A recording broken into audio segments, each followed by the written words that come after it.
বক্তব্য কিছু ভাই জামাত ইসলামীতে যোগদান এবং অফিস উদ্বোধন উপলক্ষে আজকের এই অনুষ্ঠানের সম্মানিত সভাপতি আর এখানে অমুসলিম ভাই বোনেরাও আছেন, তাদের প্রতি রইল আমাদের শুভেচ্ছা। আগামী 12ই ফেব্রুয়ারি আমাদের দেশে নির্বাচন হতে যাচ্ছে। এই নির্বাচনের মাধ্যমে আমরা এই বাংলাদেশটাকে একটা মানবিক বাংলাদেশ দেখতে চাই, এই দেশকে একটা ইনসাফপূর্ণ দেশ দেখতে চাই। আমরা এই দেশে আর চাঁদাবাজি দেখতে চাই না। আমরা এই দেশ থেকে সন্ত্রাসের হাত থেকে জাতিকে মুক্তি করতে চাই।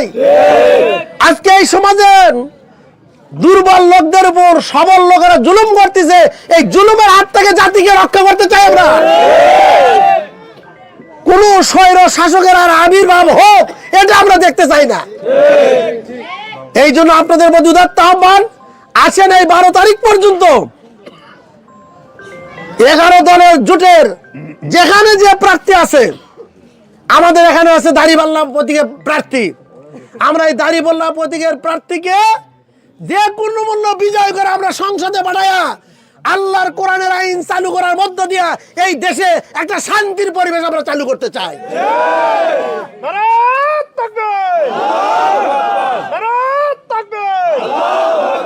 বাংলাদেশ জামাত ইসলামী জিন্দাবাদ, জিন্দাবাদ। বাংলাদেশ জামাত ইসলামী জিন্দাবাদ, জিন্দাবাদ।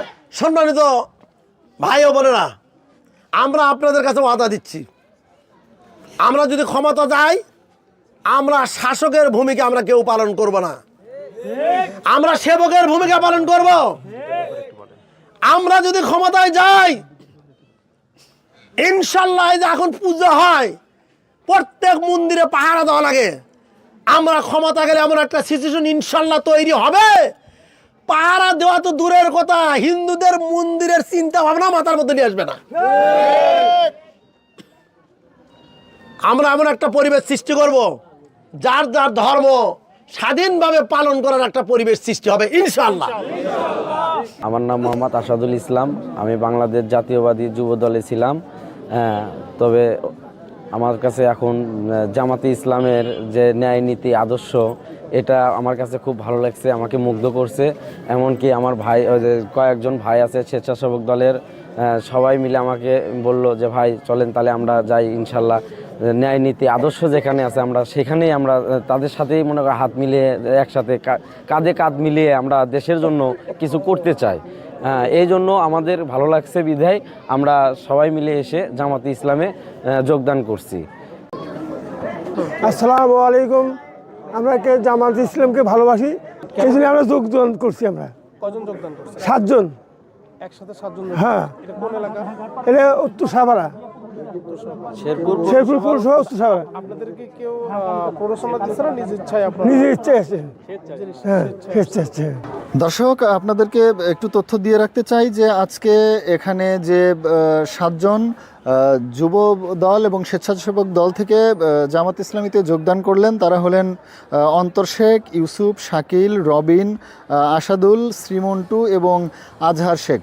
দর্শক, আপনাদেরকে জানাতে চাই যে এই বগুড়া 5 শেরপুর ধুনট নির্বাচনী এলাকায় মূলত 5 জন প্রার্থী প্রতিদ্বন্দ্বিতা করলেও আমাদের কাছে গণমাধ্যম কর্মীদের কাছে যতটুকু তথ্য রয়েছে, মূলত 3 জন প্রার্থী খুব জোরে সোরে এবং নিয়মিতভাবে তাদের প্রচারণা চালিয়ে যাচ্ছেন। এর মধ্যে রয়েছেন বগুড়া 5 শেরপুর ধুনট নির্বাচনী এলাকার ধানের শীষ মনোনীত প্রার্থী আলহাজ গোলাম মোহাম্মদ সিরাজ, যিনি কিন্তু এই বগুড়া 5 শেরপুর ধুনট নির্বাচনী এলাকায় এর আগেও 4বার এমপি হিসেবে দায়িত্ব পালন করেছেন, ধানের শীষ মার্কায় বিপুল ভোটে বিজয়ী হয়ে। এছাড়াও রয়েছেন এবারে দাড়িপাল্লা প্রতীকে আলহাজ মাওলানা দবিবুর রহমান, তিনিও তার প্রচারণা চালিয়ে যাচ্ছেন।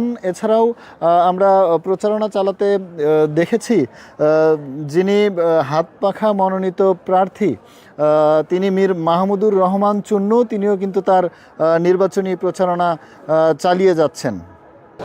দর্শক, আপনাদেরকে জানাতে চাই যে বগুড়া ৫ শেরপুর ধুনট নির্বাচনী এলাকায় যে নির্বাচনী প্রচারণা জমে উঠেছে শেরপুর উপজেলা এবং পৌর এলাকার বিভিন্ন অঞ্চলে, এরই ধারাবাহিকতায় কিন্তু বাংলাদেশ জামাতে ইসলামীর এই নির্বাচনী প্রচারণা অনুষ্ঠিত হলো।